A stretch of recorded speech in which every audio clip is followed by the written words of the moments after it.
الله الله الله نور السماوات والأرض.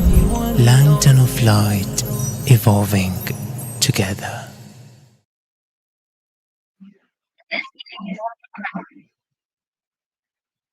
أعوذ بالله من الشيطان الرجيم بسم الله الرحمن الرحيم. Assalamu alaikum wa rahmatullahi wa barakatuh to our dear respected viewers from all around the world, and welcome on Lantern of Lights, a podcast program once again. This is your host, Sakeena Habib. Let us begin with Allah's name, who is all encompassing in His kindness and all encompassing in His mercy. And for those viewers who have been following up on our mental health well-being podcasts, this is one of them once again on Lantern of Light channel. Please donate generously on our website www.lanternoflight.org.uk, and please keep supporting our episodes and programs as much as possible. Now, I'm sure you all must have been very eager about this upcoming conversation about forgiveness. I do know that a lot of the sisters and a lot of the brothers, have had a lot of questions around this topic, that, how important is it to forgive someone, and how can one attain that healing power? How can one attain that strength? And how can one basically move on in their lives even without a person being sorry about a certain situation? I mean, how many times have we actually been through this situation where you expect an apology from someone, but you don't receive it on your end, and so you remain with a lot of questions in your head, like, how should I go about this situation?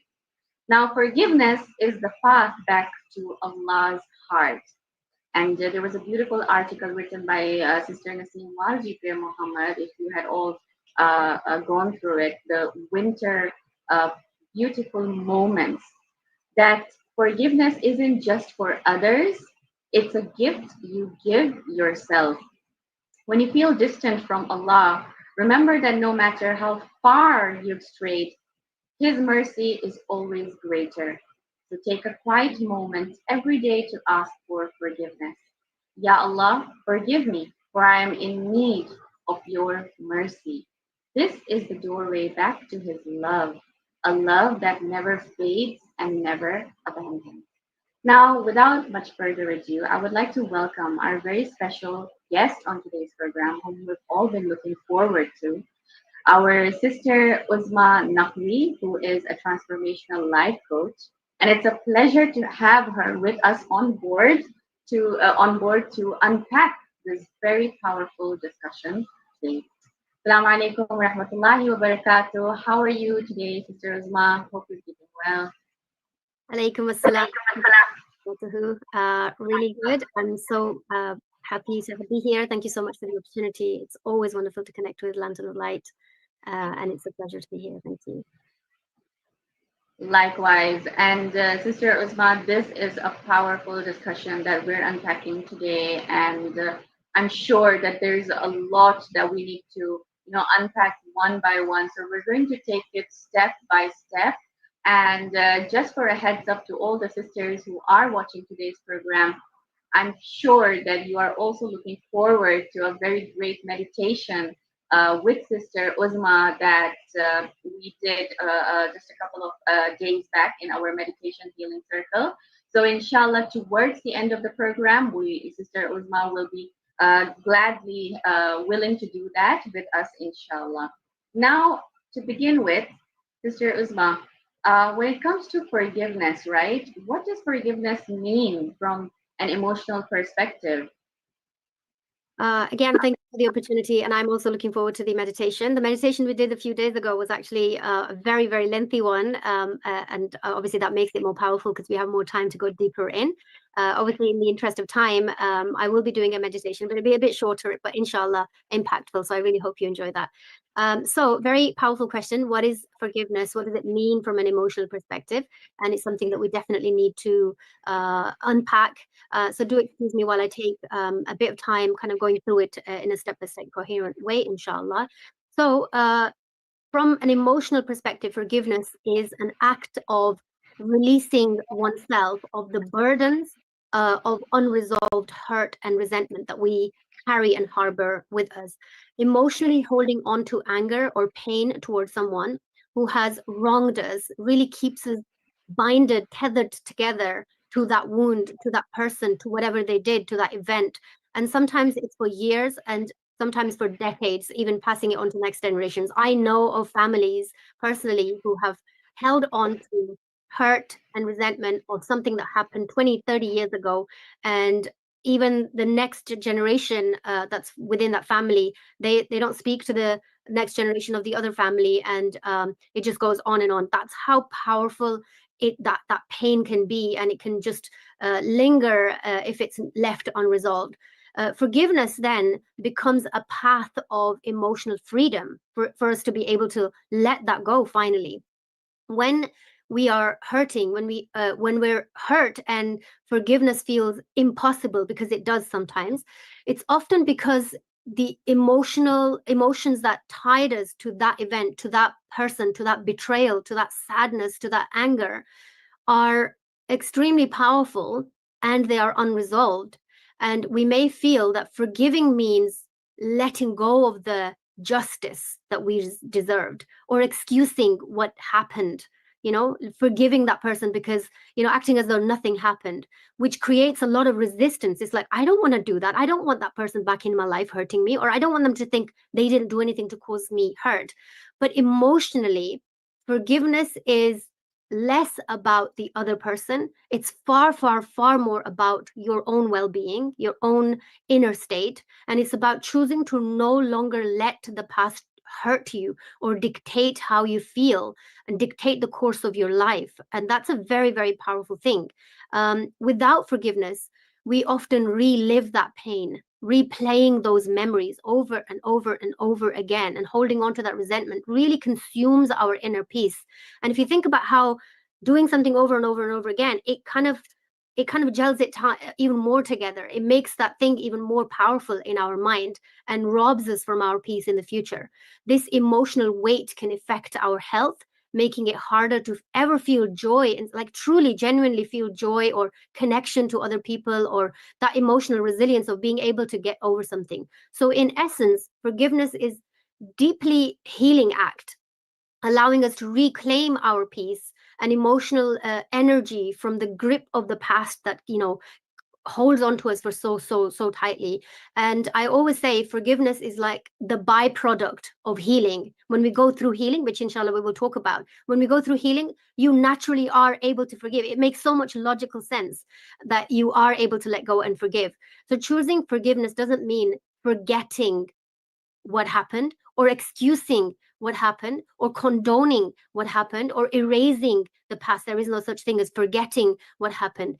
It means making peace with it internally. It's about emotionally freeing ourselves to move forward unburdened, untethered with the person who caused so much hurt, and bringing peace with it. It's about emotionally freeing ourselves to move forward in a powerful way. So when we look at forgiveness from this perspective, it becomes a gift that we give to ourselves. We deserve that, an act of self-compassion. And it really allows us to heal and regain control of our own emotional lives. In the Holy Quran, in Surah Al-Imran, Allah subhanahu wa ta'ala says, who restrain anger, and who pardons the people, and Allah loves the doer of good, right? And this verse obviously highlights the importance of really being able to regulate our emotions if we look at it in a deep way, especially anger, right? And forgiving others and showing that forgiveness is a really virtuous act that is highly encouraged by Allah subhanahu wa ta'ala. And Imam Ali Islam says the most complete form of forgiveness is to forgive the wrongdoer for the harm that has been done for you. This is in Nahj al-Balagha. This is saying 209.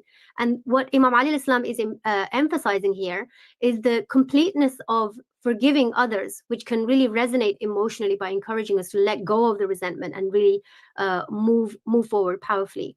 So, forgiving someone does not mean that what they did to you was acceptable in any way, shape, or form. Forgiveness does not mean always allowing that person back into your life to hurt you again. It's really important to set very strong boundaries and know what your boundaries are. In some cases, it may be necessary to cut off ties with some people, obviously bearing in mind the obligations you hold towards whoever that is. And as for people that you can't cut ties with, there is definitely things that you can put in place to maintain the level of the connection that you're supposed to have with them without letting it get to you, without letting it emotionally drain you. Forgiveness means not carrying that grudge in your heart anymore by the person that hurt you. Forgiveness is giving up the resentment and anger, and no need for like revenge. Forgiveness means that if you this is beautiful, because if you think about it this way, if you were given the chance to retaliate, to seek revenge, you would not want to. That is the level we can reach when it comes to forgiveness. You don't want to hurt them, even when you have the chance to hurt them. Forgiveness means to be able to let go of the need to see them suffer.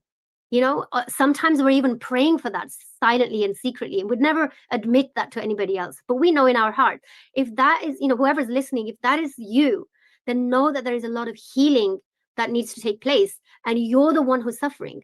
You're the one who needs to let go of this. This is a huge burden that you carry.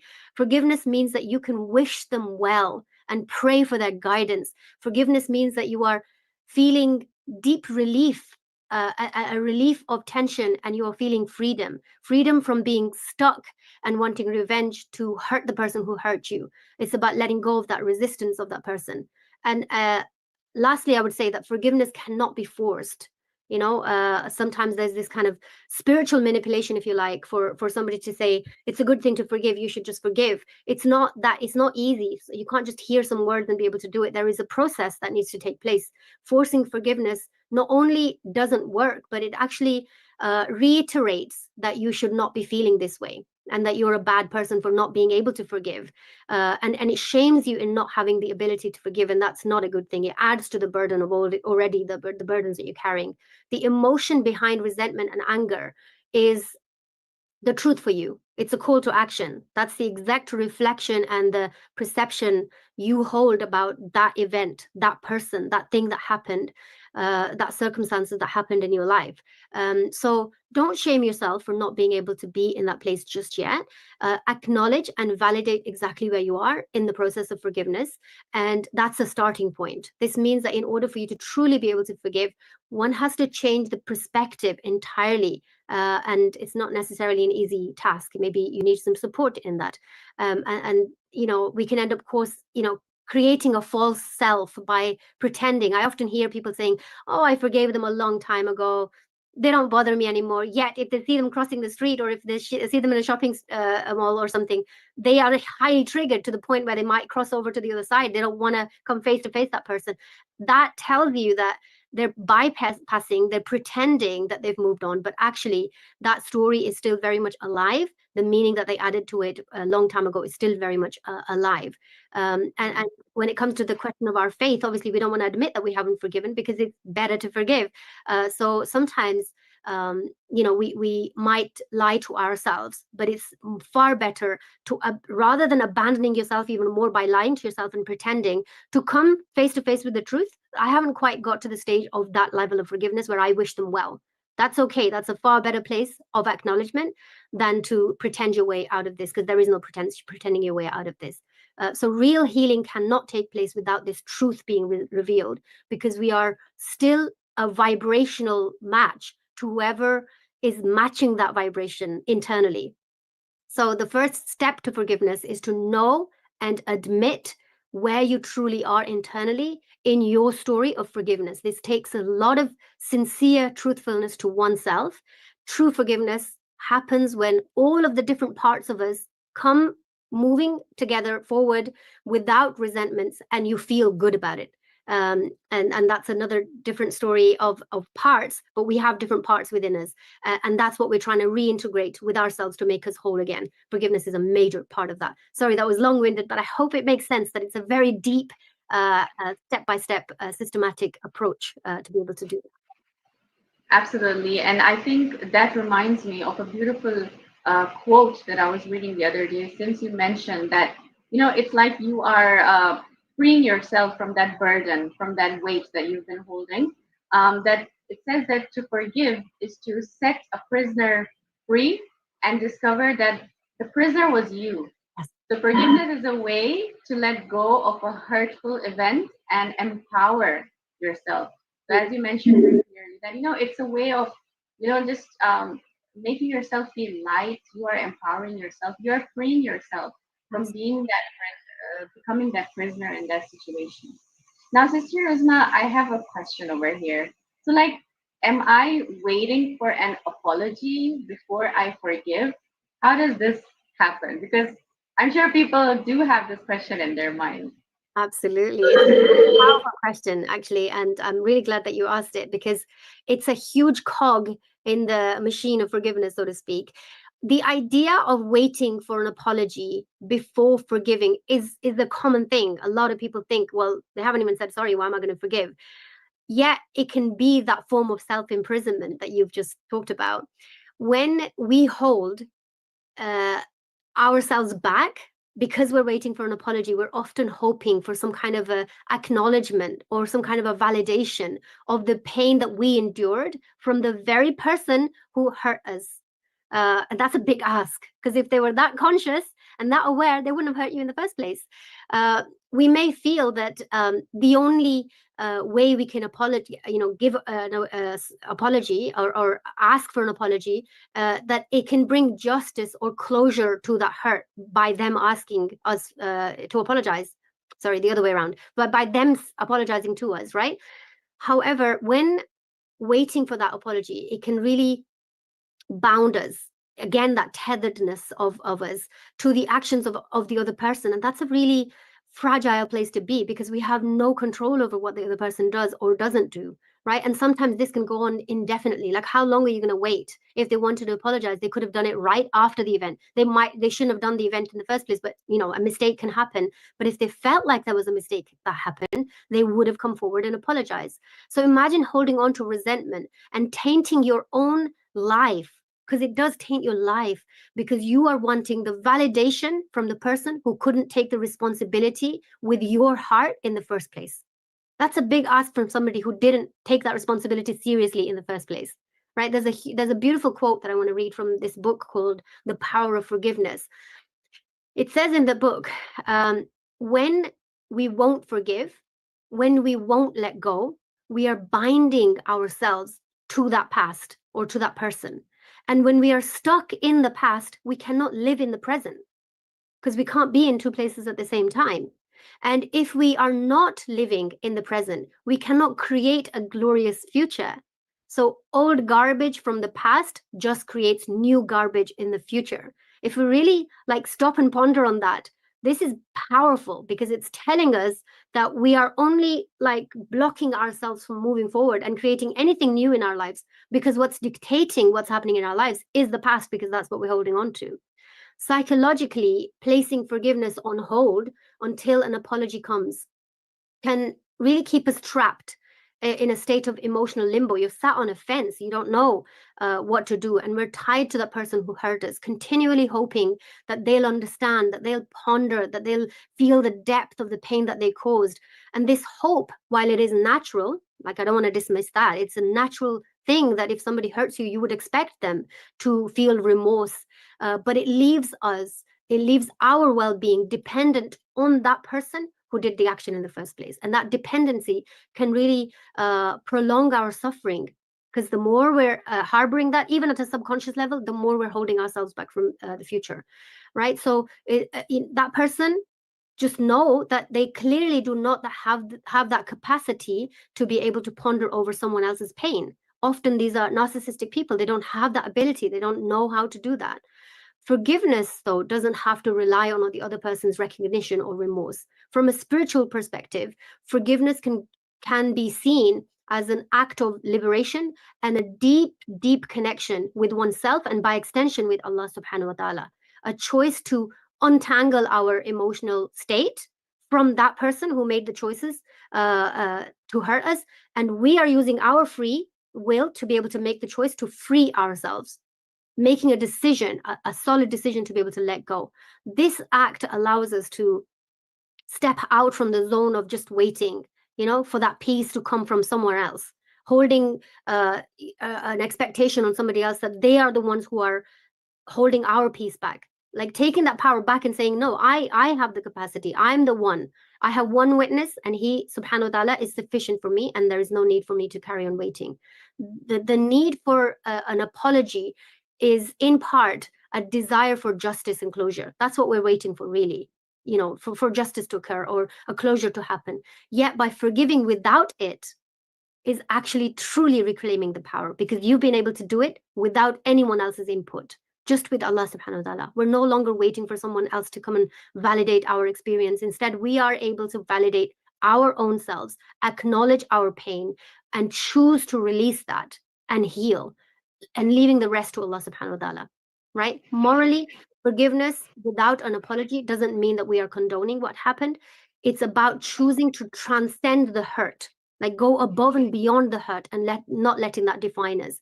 Forgiving without an apology is an incredibly powerful thing to do, and it allows us to finally close the chapter on our own terms and not just waiting for somebody else to do it for us. In the Holy Quran, Allah subhanahu wa ta'ala says, but if you pardon and overlook and forgive, then indeed Allah is the most forgiving, the most merciful. In Surah 64, chapter verse number 14, right? And so Allah is forgiving, asking us, encouraging us to forgive without being asked, He's reminding us of our own boundless, endless thing that we have inside of us, and His endless mercy that we can tap into. And Imam Ali Islam says, forgive others just like you like Allah subhanahu wa ta'ala to forgive you. And that is very, very powerful. Like are we thinking that, sometimes we make a mistake and we never say astaghfar, yet we have that, natural instinct that Allah is so merciful, He will forgive us. We should be able to do that for others. So you need to realize that forgiveness is not necessarily something you do once, and that's an important factor. It's something that might need to be done over and over and over again. It's something that you have to, until you create that inner shift, you might have to continue doing. And you may find that inner shift, that you have to go back and clear some residual things, even if you're in the process of fixing that. So there's many layers to it, but you should definitely start the journey without receiving that apology that you're waiting for so many years. A beautiful point that you've highlighted also, as you connected that, on the day of judgment, how each of us will be like waiting and yearning for that mercy from God, right? So just imagine how important this, attribute is basically. So again, forgiveness is the attribute of the strong, and forgiveness is a strength that allows people to move forward in life. Now, I know that you were also talking about holding on to strong feelings, holding on to resentment. So how does holding on to resentment affect my life? Oh gosh, in such a deep and such a profound way. It's quite shocking, and a lot of people don't even realize how much it affects them, because it's very subconscious how it affects us, and even our decision making and everything. Holding on to resentment can have such a huge but subtle effect on nearly every aspect of our lives, both internally and externally. Resentment is like a slow burning fire inside of ourselves. It occupies our mental and our emotional energy. Like that's what you're trading for not being able to let go or holding on to that resentment, right? That energy that could otherwise be used for growth, to be used for joy and connection and rebuilding your trust with Allah subhanahu wa ta'ala and all sorts of things. And psychologically, when we harbor resentments, we are continually and reinforcing the negative experience that we've had, replaying it in our minds, renewing the hurt, each time, because remember, the mind doesn't know whether that event is reoccurring or we're just thinking about it. For as far as the mind is concerned, that event keeps happening over and over again. So think of the hurt you're causing yourself each time you're giving that person, that event, the free space in your mind and using up your energy. This habit really keeps us from emotionally freeing ourselves, but emotionally tying us to that past, hindering our ability to fully experience the present.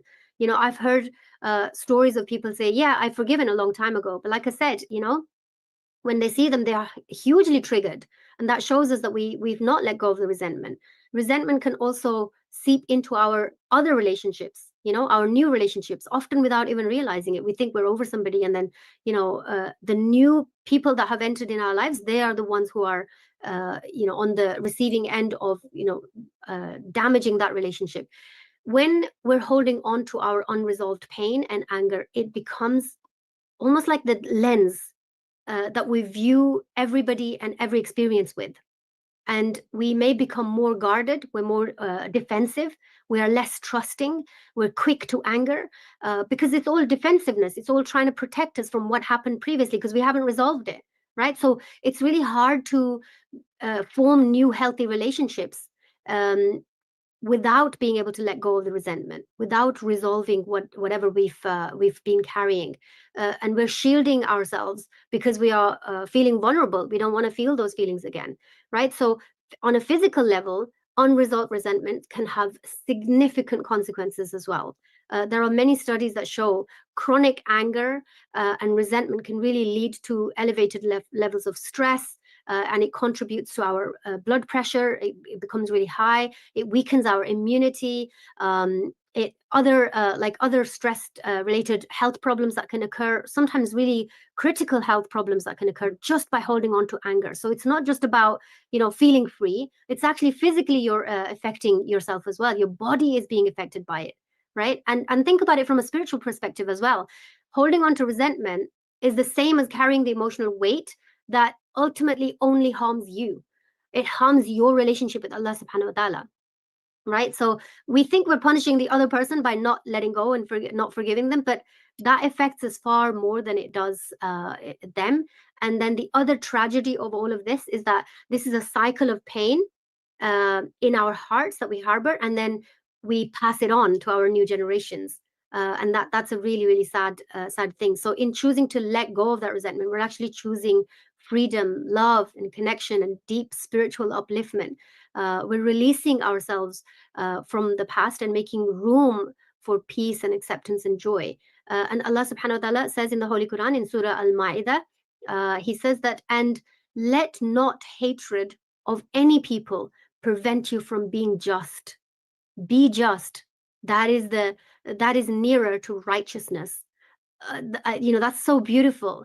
That don't let that hatred inside of you prevent you from being just. Sometimes you have options. I can give you examples of people that I know where women, for example, they've been through a divorce and they have the option in this system, in the Western system, they have the ability to take the children away from the father, for example.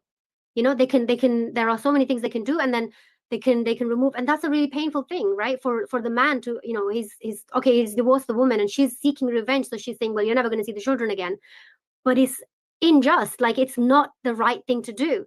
And for a woman to be able to overcome that and do the right thing is letting go of the hurt, is being able to do the right thing regardless. Even if she has the opportunity to be able to act upon that, she won't do it. And lastly, Imam Zain al-Abidin al-Islam says, avoid grudges, for they are destructive. Such a small little line, but it says so much. He's cautioning us against holding grudges and reminding us that it damages our spiritual and mental health, well-being. So it's very important to understand that this is not something that we should be doing. That was a beautiful one that you shared. That, as you said, something simple but very impactful and effective. That don't hold grudges.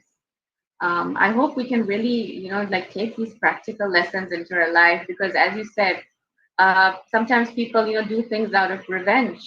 But now again, there's something beautiful that I want to read out.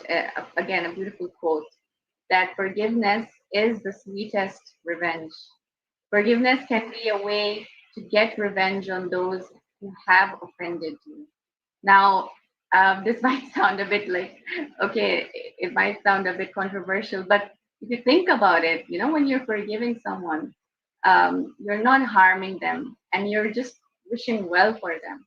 And, you just want things to go smooth now. So why not just forgive and let go? Absolutely. Now, there's a question, though, that pops up here again. And that is that who am I ultimately hurting by not forgiving? If I Yeah. don't forgive someone, who am I actually hurting over here? We think that we're hurting the other person by not forgiving them. Is that really true? Yes or no? To what extent? Yeah, the beautiful question. And I think subtly we've been answering this throughout, but it's really important to directly answer this question because often, we don't think about it in that way. So thank you for asking that. When we hold on to unforgiveness, we may believe that somehow it protects us, right? That it holds the other person accountable because we're resistant to forgiving. But ultimately, the person we're hurting the most is always going to be ourselves. Unforgiveness is like carrying this heavy, heavy stone everywhere we go on our backs. It weighs us down, it drains our energy, it limits our capacity, and it robs us from our joy and our peace. These are essential things to carry on living a normal life. And psychologically, holding on to hurt, anger, and resentment, it embeds these emotions deep within. And it creates this inner tension and affects us on a mental level. If you think about it as well on a spiritual level, it's the playground for shaitan. When we feel those feelings on the inside, that is exactly the position that shaitan wants us to be. Look at the way he treated you. Are you really gonna, wish him well? Are you really gonna pray for this person?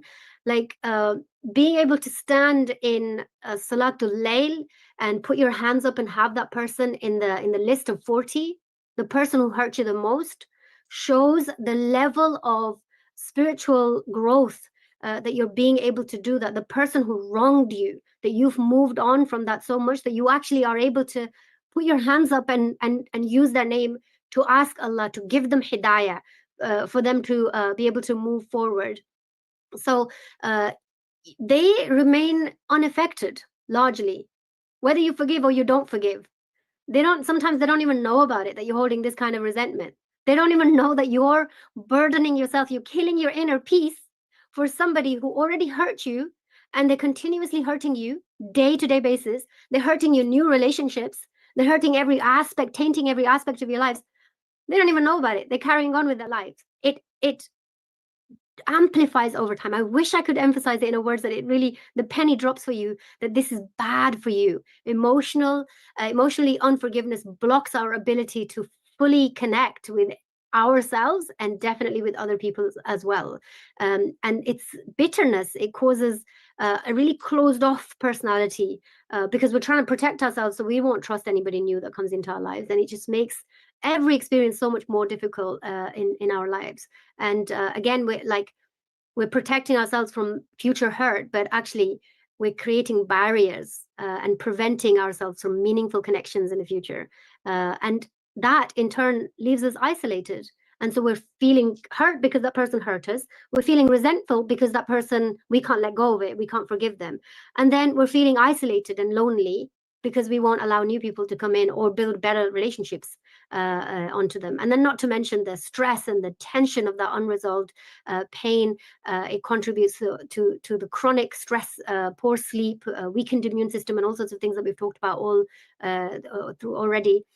So your mind and body connection is hugely powerful, and unforgiveness really fuels that cycle of stress.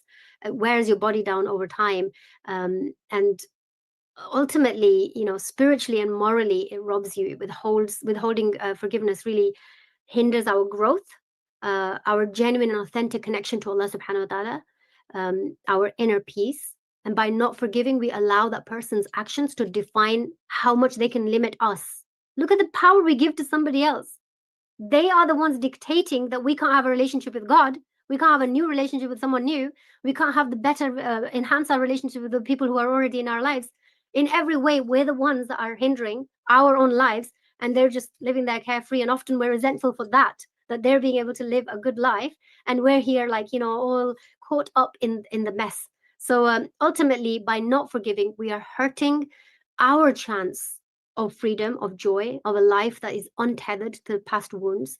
And forgiveness is not about justifying, like I said, what happened. You can't justify what happened. If you've been hurt, you've been hurt. That's valid.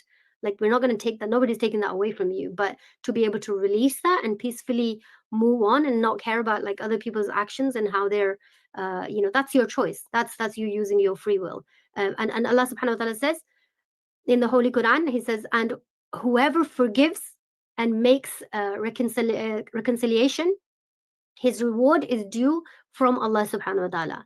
He who does not like the wrongdoers. Allah does not like the wrongdoers, right? And so forgiveness brings this divine reward, while holding on to hurt really harms us by disconnecting from our own inner selves, our own inner or spiritual peace and rewards. And Imam Ali Islam says, last thing, that resentment really eats away at the heart as rust eats away the iron. That's how we're damaging our heart. And it's the only thing we're going to take back to God. SubhanAllah, that was beautiful. And absolutely, the points that you've mentioned, that how important it is to, move on out of that, that cage or that prison is very important. You really have to like push yourself to be out of it so that you can live a beautiful life. You can move ahead. You should be able to make new relationships, and especially the relationship with Allah subhanahu wa ta'ala. That is the most important one. So yes, for now, Sister Uzma, I think let us keep the audience a little more in, let's say, in a wait, because we do have a lot more questions that still need to be unpacked. How about we take those up in our next part 2, if you're okay with that? Absolutely. Yeah. So let's do that, inshallah. I want all the audience, everybody out there, to stay tuned for a part 2, because we still have a lot more heated questions that will be answered by Sister Uzma. And we are looking forward to a meditation after today's program. Let us try to capture some silent moments. Let us try to get that healing aura. And if we can just have a beautiful 2 to 3 minute meditation by Sister Uzma. Jazakallah khair. Thank you for the opportunity. And I hope you can come back for the part 2, because that's where we're going to be talking about some practical ways to actually let go of the resentment, practical ways to actually, forgive. So please do stay tuned for the next session. So now the meditation. I don't know if I put on the meditative sound in the background. I don't want it to. Sometimes it can cross over to the sound, like my voice. So I'm not sure if it's a good idea to actually put that on. You can. Yeah? You can try. Let's see. Yeah. Let's see how it goes. Let me just put that on mute just so that you don't hear the ad.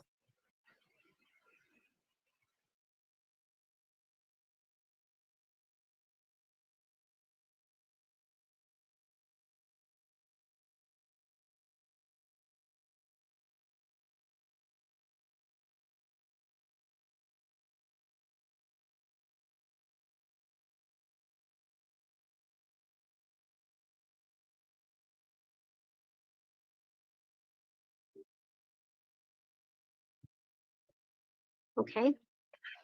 I hope you can hear me. Can you hear me okay? Yes, I can hear you now. Yes. So let's just take about 5 minutes, inshallah, into this guided meditation. And this guided meditation is basically for you to be able to scan your bodies and see if you are holding on to any resentment, see if there is anything. And we want to be able to connect to the love aspect, because as I mentioned earlier, there are parts within us holding both. So we're going to tap into the one that holds love and kindness, inshallah. So start by taking a deep breath and closing your eyes. So take a breath in through your nose and out through your mouth.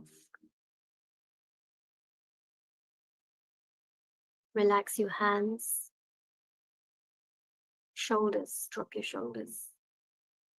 Straighten your spine. Take a deep breath into your belly to ground you into this very moment. Feeling every breath as it enters your body and as it leaves your body. Feel the air that is alive around you, the air that you are breathing in right now. Follow the calming breath and the soothing breath. This breath that connects the mind and the body.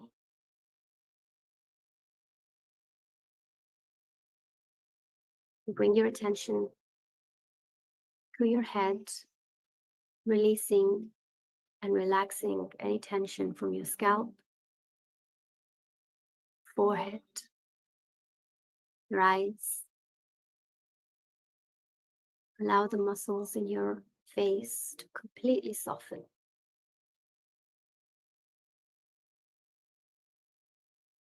Focus on your neck and your shoulders, noting any sensations that you carry. Bringing awareness to your arms and wrists, hands, palms, fingers. Observing any sensations that arise on the surface of your skin and deep within. Now scan your back and notice any intensity. Direct your breath to any area of your body that is tense to allow the area to soften. Feel into your belly, observing the rise and the fall, rise and the fall. Scan your pelvic and hip, moving all down your legs, relaxing every muscle as you go along, letting them relax and soften. Now settle into this beautiful stillness that comes from observing your body part by part. Breathe into the heart center and see if you can generate feelings of warmth, kindness, and friendliness towards your own self.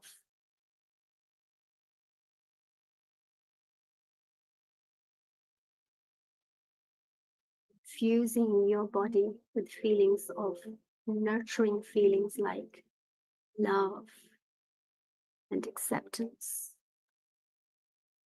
compassion. Allow this warmth to flood through your body. In every vein where blood flows, this warmth is flowing within it. Now envision someone you have affectionate feelings towards. Someone who makes you feel loved, someone you love very much. Someone who makes you feel warm, and their loving presence makes you happy the moment you think about them.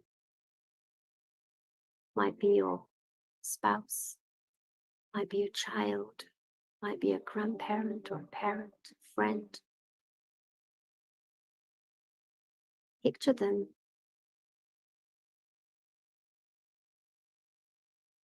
Feel the warmth that you feel towards them. Once you get the feeling of love and presence, extend this love and kindness to them.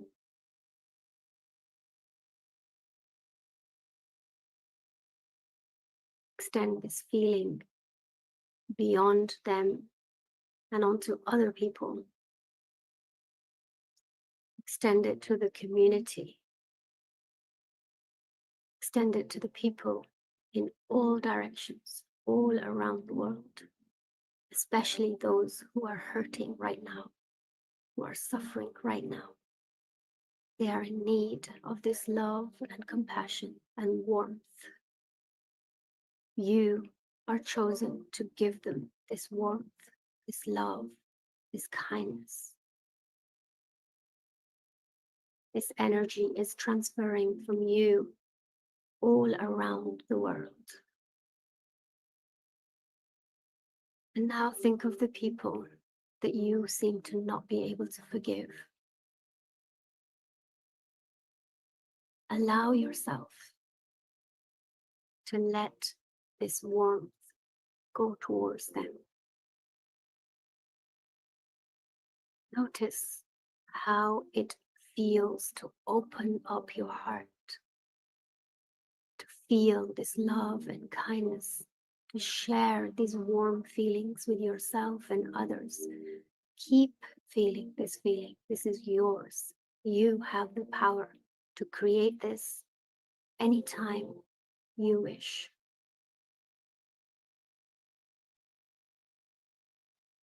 This is a blessing of Allah subhanahu wa ta'ala. He is Rahman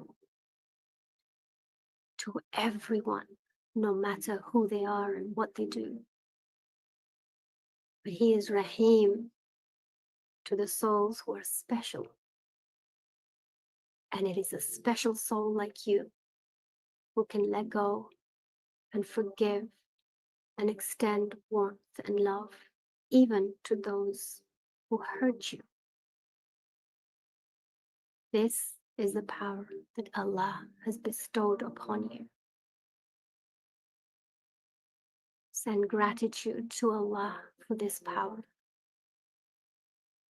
Feel it seeping through everything you see, hear, touch.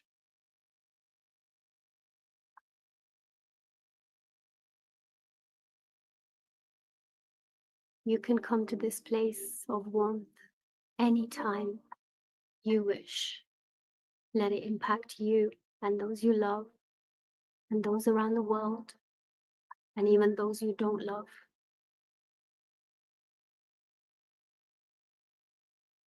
Take another deep breath. Wiggle your toes and fingers, and slowly and gently open your eyes. Come back to the moment you're in.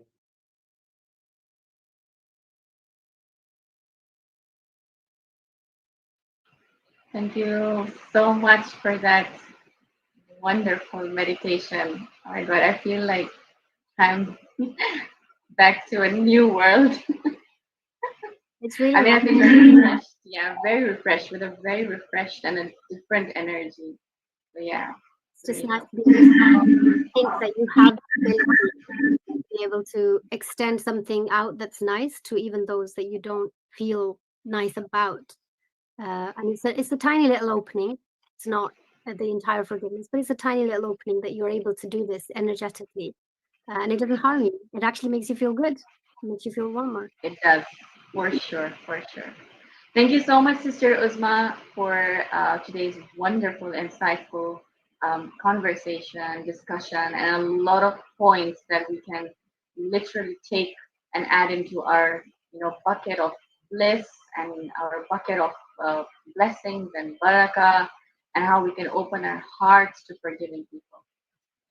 To all our viewers, please stay tuned for our next part 2 program, where we'll be covering the practical ways, as Sister Uzma has said, on how to forgive. So inshallah, we'll catch you up in the next part 2. Inshallah, please stay tuned. This is your host, Sakeena Habib. Jazakumullahu khairan. Wassalamu alaikum wa rahmatullahi wa barakatuh.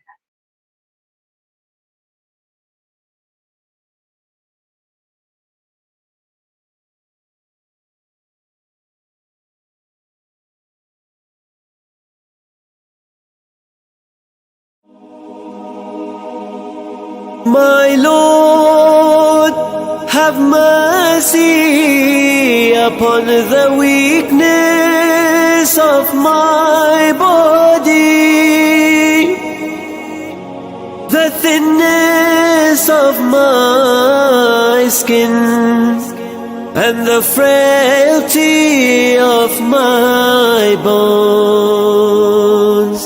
Ya Rabbi, Ya Rabbi, Ya Rab, Ya Rabbi, Ya Rabbi, Ya Rab, Ya Rabbi, Ya Rabbi, Ya Rab, Ya Rabbi, Ya Rabbi, Ya Rab. Ya Ghafoor, Ya Ghafoor, Ya Ghafoor, Ya Ghafoor, Ya Ghafoor. Ya Allah, Ya Allah, you are the one who forgives. Time after time I stray away from the path that you have paved. Time after time you come back and say, oh believer, in you I have faith. I turn to you, I ask of you, Ya Sari al-Rida, guide me through. Ya Rabbi, Ya Rabbi, Ya Rab, Ya Rabbi, Ya Rabbi, Ya Rab. Ya Mujib, Ya Mujib, Ya Mujib, Ya Mujib, Ya Mujib. Ya Allah, Ya Allah, you are the one who responds. When I am broken and full of pain, I wonder where do I complain. But you're closer to me than my vein, and remind me to call out your name. Ud'uni astajib lakum, Ud'uni astajib lakum, Ud'uni astajib lakum. Call on me, I will answer you. I turn to you, I ask of you, Ya Sari al-Rida, guide me through. Ya Rabbi, Ya Rabbi, Ya Rab, Ya Rabbi, Ya Rabbi, Ya Rab. Ya Latif, Ya Latif, Ya Latif, Ya Latif, Ya Latif. Ya Allah, Ya Allah, you are the one who is gentle. I can't remember how many ways I've called you with pain and dismay, but I can't remember till this day a reply with no loving embrace. I turn to you, I ask of you, Ya Sari al-Rida, guide me through. Ya Rabbi, Ya Rabbi, Ya Rab, Ya Rabbi, Ya Rabbi, Ya Rab. Ya Allah, Ya Allah, you are the one who loves. Ya Wadud, Ya Wadud, Ya Wadud, Ya Wadud, Ya Wadud. I know I'm sinful and turn away from your kindness you show every day, yet you still guide me back on your way, as your love saves me going astray. I turn to you, I ask of you, Ya Sari al-Rida, guide me through. Ya Rabbi, Ya Rabbi, Ya Rab, Ya Rabbi, Ya Rabbi, Ya Rab. Ya Noor, Ya Noor, Ya Noor, Ya Noor, Ya Noor. Ya Allah, Ya Allah, you are the only has clouded my heart. How do I try, where do I start? Your love for me ignites a spark.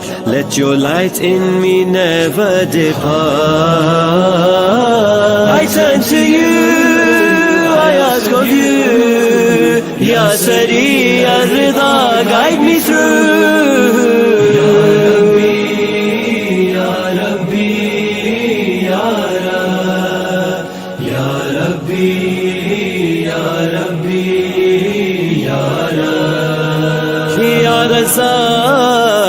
Ya Razak, Ya Razak, Ya Razak, Ya Razak, Ya Allah, Ya Allah, you are the one who provides. Without your rizq, we have nothing. The Quran's words are so telling. We only give from your provision. Through you is our status risen. I turn to you, I ask of you, Ya Sari Ya Rida, guide me through. Ya Rabbi, Ya Rabbi, Ya Rab, Ya Rabbi, Ya Rabbi, Ya Rab. Ya Hadi, Ya Hadi, Ya Hadi, Ya Hadi, Ya Allah, Ya Allah, you are the one who guides. Allah, I keep replacing you. Now it's hard to tell false from true, but with your guidance as our cue, I know now I can start anew.